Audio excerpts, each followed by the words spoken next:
At ayun na nga mga nubwits. So syempre meron tayong random ride ngayon. So ang naiisip ko, actually ganito. Marami kasi napupuntahan ng mga siklista dito sa Metro Manila. Well, yung pupuntahan ko ngayon hindi naman medyo probinsya na siya, pero malapit lang din dito. Kasi naisip ko, ang dami mga magagandang puntahan dito sa malapit na laging pinupuntahan ng mga siklista, pero never ko pang napuntahan. Sa tagal kong nagbabike, never ko pang napuntahan. So, yung pupuntahan natin, hindi ko pa napupuntahan yun. So, ang naisip kong puntahan ngayon ay yung monument ni Padre Pio sa San Jose del Monte. So, tingnan natin kung anong meron doon. So, ito yung pinakaunang ride ng taon. I mean, hindi naman ito yung unang nagbike ako, pero ito yung pinakaunang vlog para sa taong 2024. So, ang update ng buhay natin ngayon, medyo lang, steady lang. Medyo napakain lang ng matindi nung holidays. Pero, hindi naman tayo tumaba. Hindi naman tayo nag-gain ng weight. Malaking tulong din talaga yung pagbabike eh. Pero yun nga, sana lahat tayo maging maayos ang kalusugan. Kasi, okay sa marami kang pera, may sakit ka naman, di ba? Okay na din na maayos yung kalusugan natin. Yun ang top priority, kumbaga. So, bike-bike tayo dyan. So, yung mga tumigil dyan mag-bike, anong ginagawa nyo? Bike tayo dyan. Cardio din yan. Magandang tulong din yan sa kalusugan. So ito, kaya ako ngayon, nagbabike, tirik ang araw. Pero sabi ng weather, 50% chance of rain daw sa SJDM, number 1. So, malalaman natin yan doon pag nandun na tayo. Pero mukhang maganda naman ang kalangitan. Mukhang wala namang dark clouds. Tsaka ang masaya ngayon, kahit yung tirik ang araw, malamig yung hangin. Typical January sa Pilipinas. Malamig ang panahon.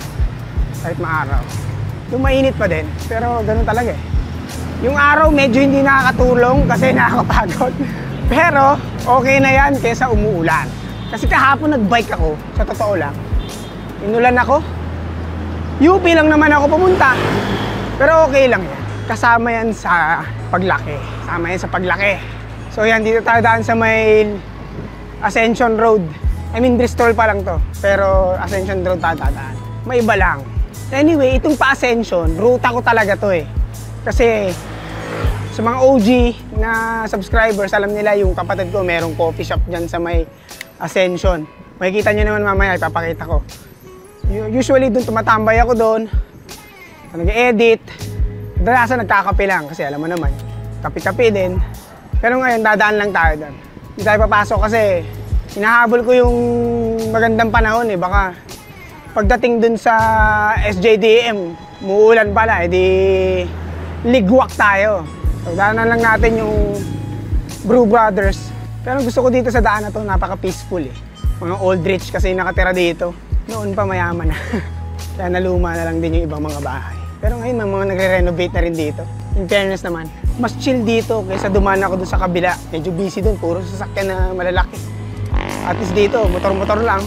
So ito, pag binaybay mo dito, nandito lang yung Brew Brothers na yan na tinatambayan ko paminsan-minsan. Brew Brothers Cafe. So dito lang yung Brew Brothers Cafe na yan. So yan, dito lang yan. Celebrate small or big wins with your special ones. Come to Brew Brothers Cafe, your destination for celebration. Hindi na tayo tatambay doon kasi sabi ko nga kanina, nag-aabol tayo ng oras. Well, hindi naman oras. Inahabol lang natin yung panahon na maganda. Kasi daw, 50% chance of rain daw sa SJDM. So, mabuti nang habang maganda ang panahon, nandun na tayo. At least kung pauwi umulan, okay lang. So, ayan, Quirino Highway na tayo. Yan. Anyway, may isa pa silang business, isang Masalap. Kanila din yan. So, kung mahilig ka sa mga kebab, pwede ka dyan kumain. Anyway pala, siguro by February, makapag long ride din kami ni Papa Jesus dyan, si Juan Lakbay. At may magpapahiram sa atin ng gravel bike. Siyempre si RD Cycles yan, papahiramin niya tayo. Sana dun sa next na long ride namin ni Papa Jesus dyan, yun na yung magamit ko kasi lugi ako sa mga yon, laging mga naka-gravel. Para na pagkasama namin si Daddy Siklista, si Sir Jojo. Naka-road bike eh. Mahirap sabayan, naiiwan ako pag naka-mountain bike. Anyway, speaking of mountain bike, ang dala natin ngayon ay yung tank. Yung weapon tank. Dinala ko to kasi na-miss ko to eh. Matagal ko nang ginagamit eh. Kaya ito ngayon yung gamit ko ngayon. Ay, buti naman hindi maputik. Laging may lawa dito eh. Makakaratrat tayo. Usually, pag dumadaan kami dito nila Papa Jesus dyan, may ilog dyan. Cry me a river nga eh, sabi niya. Cry me a river. Pero, ngayon wala. Ang sarap. Rat-ratters tayo ngayon. Kaso kontra yung hangin. Bigat tuloy ng pedal. Ginagawa na rin pala rito. Sana matapos na yung MRT na yan. Malaking kaluwalan yan sa traffic sa Commonwealth. Pag naayos yan. Kaso mukhang matagal pa to. Baka kalahin mo, traffic dito. Bakit? Ang meron ba traffic? Buti na lang bukas tong side na to. Nakakadiretso tayo. Nakakapagod pa naman pag traffic yung masikip. Tapos mainit pa pag ganito. Tapos may kuya pa na nagsiselfone na hindi nakatingin. Ay, sa wakas, medyo nawala na sa traffic. Pag may bus talaga na mabagal, doon nadadali. Pero grabe yung kalsada dito, lukwak. Ano ba yan? Bulacan, ano ba yan? Matigas pa naman yung gulong ko ngayon. Tinigasan ko para madali ipadjak, kaso ang lubak naman. At ito na yung ahon dito sa may Toyota Colinas Verdes. Medyo mabagal tayo. Hindi tayo condition eh. Tagal din kasi natin hindi nagbabike. Tapos dumating pa yung holidays. Puro parties, inuman, kain. So, napasarap sa ganon. Tinamad magbike. Ayun. Pero ngayon, babalik na tayo. Bike-bike na tayo palagi. So, ang palatandaan lang naman sa lilikuan dito ay yung Skyline Hospital. Malamang kung napanood niyo isang ride namin ni Papa Jesus dyan, dumadaan kami doon. Yung tinest natin yung GT bike natin sa bundok. Doon kami dumaan. Doon din tayo dadaan, pero hindi na tayo abot doon sa pinuntahan natin. So, ayan, ito yung pinaka-Skyline Road. Pag nakita niyo yung Robinson Easy Mart na yan, yan na yung likuan dyan. Yan yung Skyline. Ito yung daan papunta doon. So tara, ayan, baba na tayo.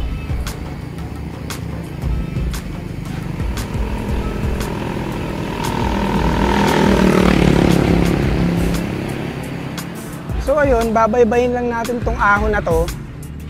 Tapos may way na papunta doon kay Padre Pio. Medyo malapit na lang naman yan dito. Siguro mga 8 kilometers na lang.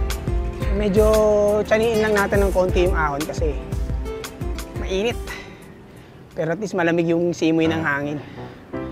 Barangay Tungkong Mangga pala tong Skyline Road na to. Dito pala yan. Ito pala yung Barangay Tungkong Mangga. Ay, ahon. Ginusto mo to eh. Ginusto mo to nate. So yan, pagdating dito, kanan tayo. Hindi pa ako nakakadaan dyan sa kaliwa eh, pero yan mo, next time puntahan natin yan. Ay hindi, yan yung palabas na Quirino. Naalala ko na. Kanan tayo, ahon! Ay! Grabe. Biglang mainit dito ah. Biglang mainit yung simoy ah. Sarap talagang mag-bike sa probinsya. Napaka-peaceful. Nakatahimik lang. Yung mga konting sasakyan, normal naman. Pero, sarap. Sariwa yung hangin. Woohoo! Woohoo! Yan! Woohoo! Sarap! Lusong! Mamaya ahon to! Burak! So yan, medyo malapit na tayo sa paroroonan natin. Konti na lang to. Siguro mga 5 kilometers na lang.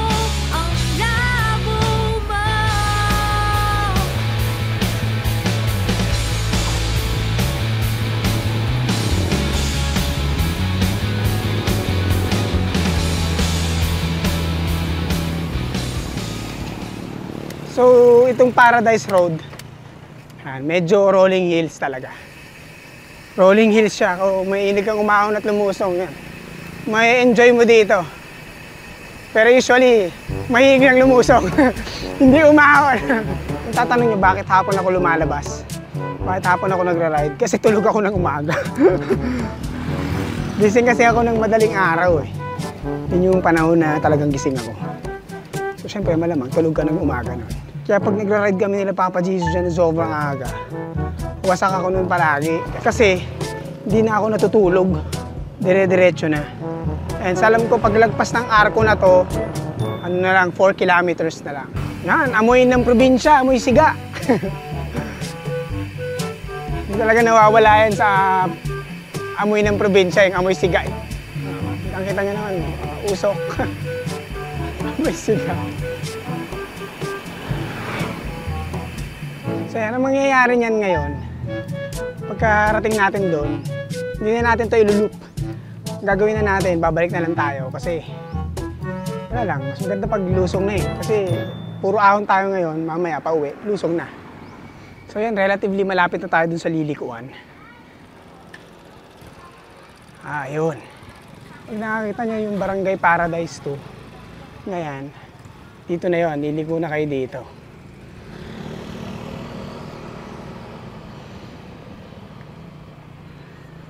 Marami din palang tindahan dito na mabibilan. Kaya pag nagutom ka, meron ka nang bibilan ng pagkain. Hindi naman siya super remote area eh. Marami pa rin naman tindahan. So, kung malayo-layo yung pinanggalingan mo, pagdating mo dito, gutom ka na, eh may mabibilan naman. Relatively, parang syudad pa rin naman to. Ito, medyo probinsya feels na talaga.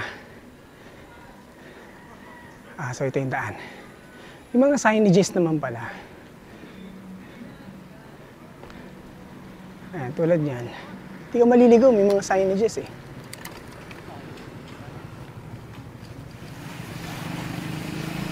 Rolling hills din pala rin ito.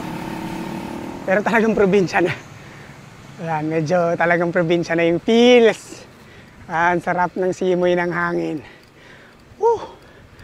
Ayun na, nakikita ko na siya. Hindi pa siya masyadong kita dito pero, hindi kita sa camera pero ayun siya.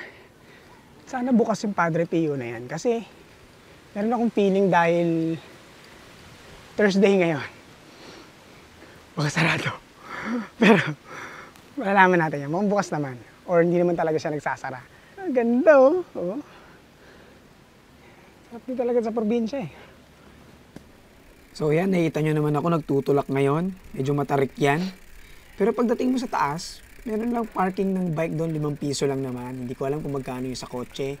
Hindi ko alam kasi kung bakit di nag-record yung camera. Pero ito na yung tagpo na papasok na tayo sa mismong Padre Pio Monument. So yan, may kusina ni nanay. Tuesday hanggang Sunday lang sila bukas.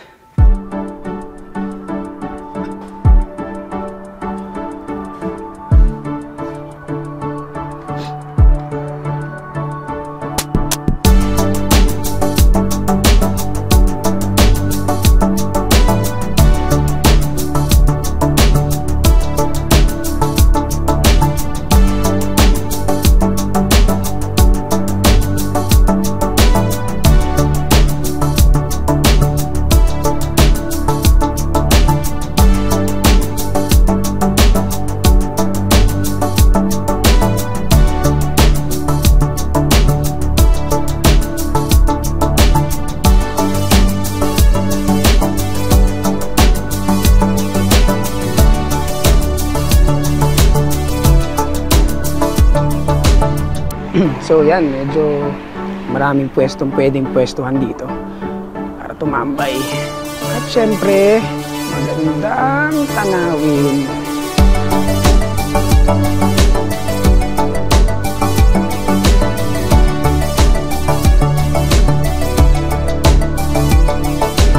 Yan, may mga pathway na ganito dito. Tapos, pwede kang maglakad-lakad. Medyo mahababang hagdan yan. Pababa.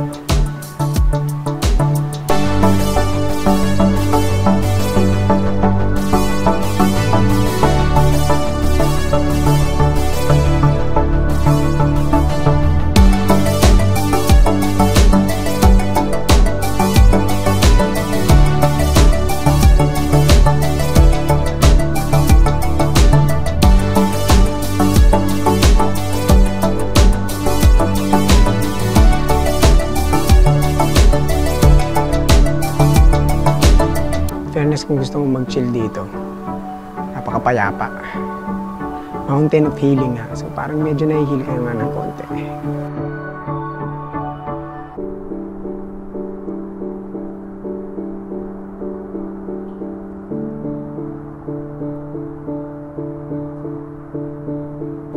So yan, bumaba lang tayo ng konti dito para magpahinga. Kasi sigurado matinding ahon at lusong, ahon, lusong ang gagawin natin dun mamaya. So chill muna ako dito. Maaga pa naman, hindi naman siguro tayo gagabihin. Pero ini-enjoy ko lang yung nature. This video is brought to you by Pretty Petty the Podcast, ang podcast na nagbibigay opinyon na hindi nyo naman hinihingi. Kung gusto mong matawa at matuto, punta ka lang sa description for the Spotify link. So yun, hindi ko di Padre Pia. Kaya din dito, lalo na kung ganito medyo malamig ang panahon, sarap tumambay. Kaso baka gabihin tayo. So, ayan, larga na ulit tayo. Pauwi na. So ito medyo ahon-lusong ulit.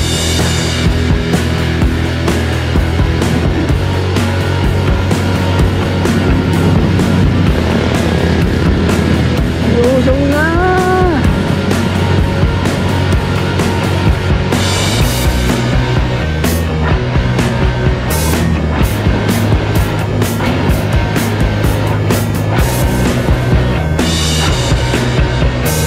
Buelo! So yan, pauwi na tayo. Dito ko na tatapusin to. Pero marami pa tayong pupuntahan na medyo malalapit lang. Siyempre, meron pa rin tayo ng random ride series natin. So gagawin natin ito palagi na. So yun, ako nga pala si Nat, nagpapaalalang manatiling ang bike no babang buhay para tuloy-tuloy lang ang pasok ng kaalaman. Alam!